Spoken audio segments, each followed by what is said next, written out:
Welcome to the Rim Break Rodeo. We hope this video helps.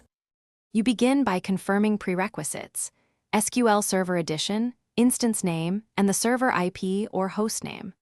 Once done, open SQL Server Configuration Manager and enable TCP/IP for that instance so remote connections are allowed. Next, you set the service to start automatically and note the port, default 1433, or assign a static port if needed. Finally, make sure Windows Firewall has an inbound rule for the chosen port, so clients can reach SQL Server. Now you configure authentication and client access. You decide between Windows Authentication or SQL Authentication. If you pick SQL Auth, create a secure login and strong password. Then, enable mixed mode authentication in server properties and restart the service so changes apply. After that, build a connection string or use SSMS.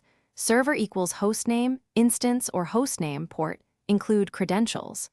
Once configured, test with SQL CMD or Telnet to the port to verify the server accepts connection. To complete the setup, you confirm the server is listening.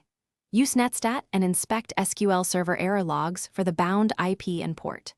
Next, grant database access and appropriate roles to your login so queries run correctly. If a client still cannot connect, troubleshoot.